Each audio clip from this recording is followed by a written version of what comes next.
দেখো nail art এখন ট্রেন্ডিংয়ে রয়েছে, ঠিক কথা, কিন্তু নেল আর্ট করবার জন্য সাথে সাথে দরকার proper care. Watch how I keep my nail strong, shiny and healthy naturally. 1 উইকের বেশি নেল পালিশ প্লিজ অ্যাপ্লাই করে রেখো না। চেষ্টা করবে যত তাড়াতাড়ি সম্ভব সেটা রিমুভ করা। আমি 2 ধরনের নেলস রিমুভার ইউজ করি, কিন্তু যাদের ড্রাই স্কিন তারা এই ধরনের নেল পেন্ট অবশ্যই ইউজ করবে। আর চেষ্টা করবে রিমুভার অল্প নেওয়ার, কারণ রিমুভারের মধ্যে অ্যালকোহল থাকে যেটা আমাদের নখকে ড্রাই করে দেয়, আর ড্রাই করলে নখ ভেঙে যাওয়ার হাই চান্স থাকে।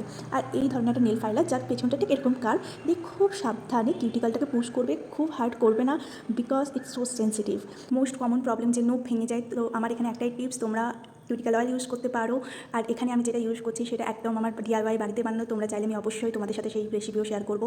ডাইরেক্ট একদম কিউটিক্যাল অয়েল ইউজ করবে না, অলওয়েজ একটু হাতটা ভিজিয়ে নিয়ে তারপর কিউটিক্যাল অয়েলটা ইউজ করবে, দেখবে তোমাদের নখেও একটা আলাদা সাইন তৈরি হয়েছে। এই অয়েলিং ব্যাপারটা তোমরা প্রত্যেকদিন করতে পারো, তাহলে তোমরা আরও তাড়াতাড়ি রেজাল্ট দেখতে পাবে। সপ্তাহে যেদিন তোমরা এই নেল কেয়ার রুটিনটা ফলো করবে, চেষ্টা করবে কোনো রকম নেল পালিশ না লাগানোর, কারণ নো পলিশ ডে মানে ডিটক্স ডে। তাছাড়া আমাদের চুলের মতো নখেরও হেয়ার অয়েল আর লাইট লাগবে, যেন ওরাও ঠিক মতো ব্রিথ করতে পারে। So try it and they will thank you. এই ছোটো ছোটো রুটিনটা আমার নেলসকে রেখেছে স্ট্রং, শাইনি আর ব্রেক ফ্রি। ন্যাচারাল গ্লো পেতে চাইলে try this simple method at home. সুন্দর